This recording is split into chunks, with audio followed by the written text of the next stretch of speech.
En este segmento quiero concentrarme en algunas afirmaciones que dio el ministro Antonio Almonte con relación al desabastecimiento y voy a ir demostrando que cada una de esas afirmaciones son falsas. Por ejemplo, de acuerdo al ministro Almonte, el desabastecimiento se debe al atraso del embarque número 54 de la empresa Excol.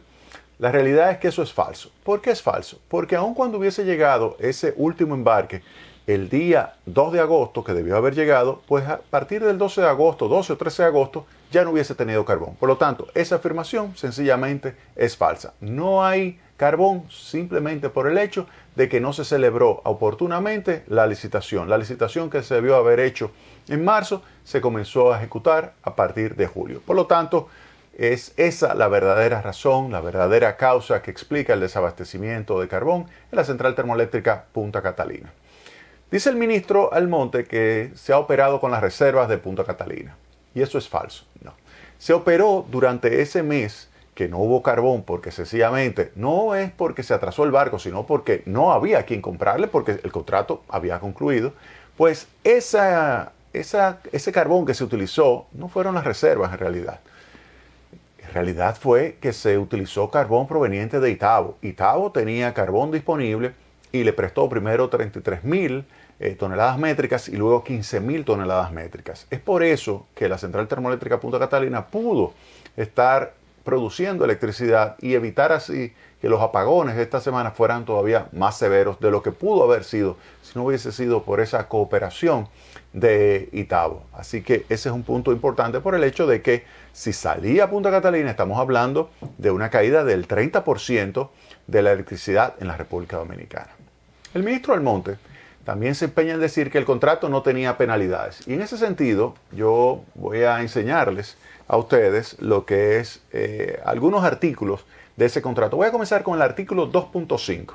El artículo 2.5 del contrato, y lo voy a leer, establece que el retraso en la entrega del carbón mineral se considera como un incumplimiento que produce consecuencias para el proveedor. Artículo 2.5 del contrato que se firmó el 30 de abril del año 2020 con la empresa Excol.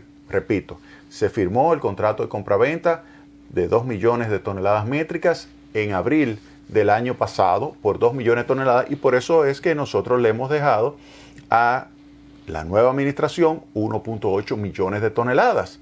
Y ellos dejaron terminar ese 1.8 millones de toneladas, que es prácticamente un año de disponibilidad de carbón, y lo dejaron agotar. Ellos debieron haber iniciado su proceso de licitación oportunamente y no lo hicieron.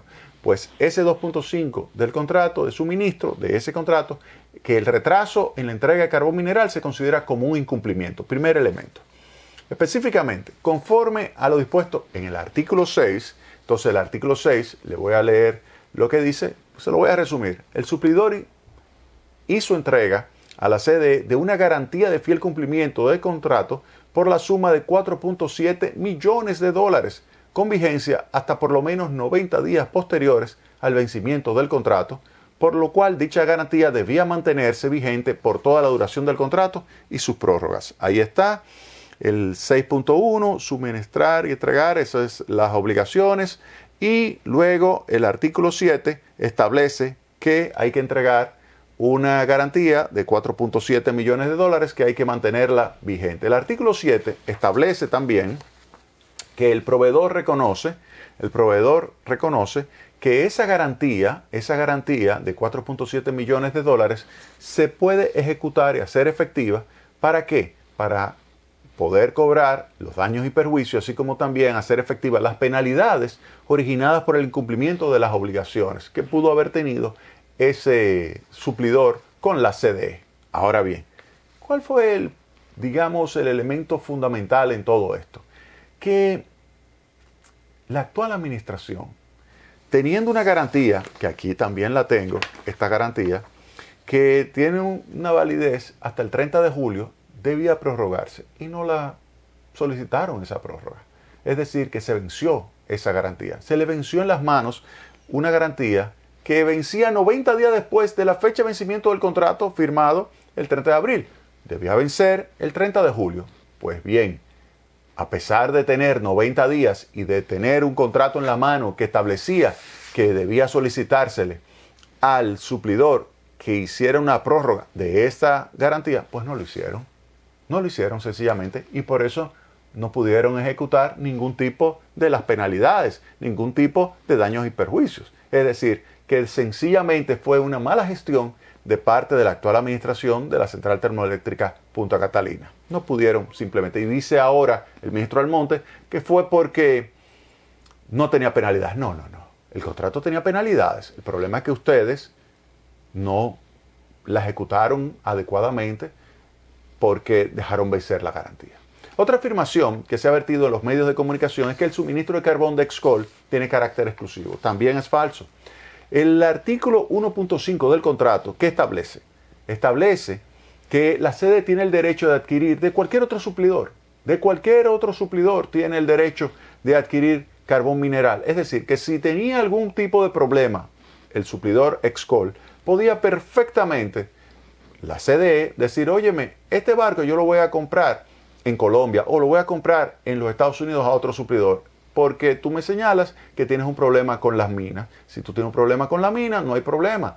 Yo este barco lo voy a sustituir por un barco proveniente de Colombia, comprado en el mercado spot. Si hay una diferencia de precio con relación a los $60 que yo te pago, esa diferencia es un daño que me hace y lo ejecuto de la garantía de los 4.7 millones de dólares. Sencillo. Y así no hay ningún tipo de daño para la CDE.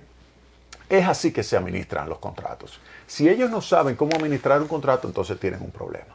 Tienen un problema serio. Entonces, la CDE, ante cualquier eventualidad, podía haber resuelto el problema sencillamente. Es decir, que no debió de haberse pensado que porque se retrasara un barco tenía algún tipo de impacto, podía tener un impacto negativo sobre la CDE.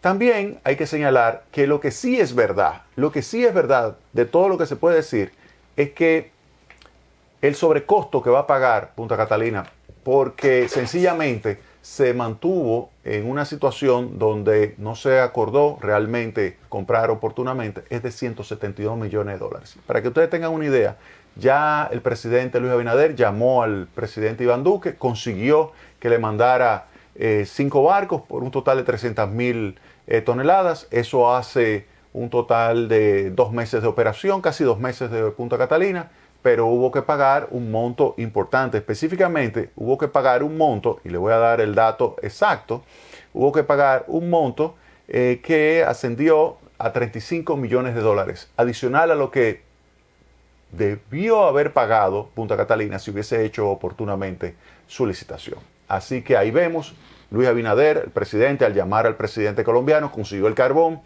pero sacándole la castaña al fuego lo hizo a un alto costo. Así que con esto terminamos el programa en el día de hoy y volvemos a reiterar sencillamente que la incompetencia tiene un costo para nuestra sociedad. Pasen un feliz fin de semana.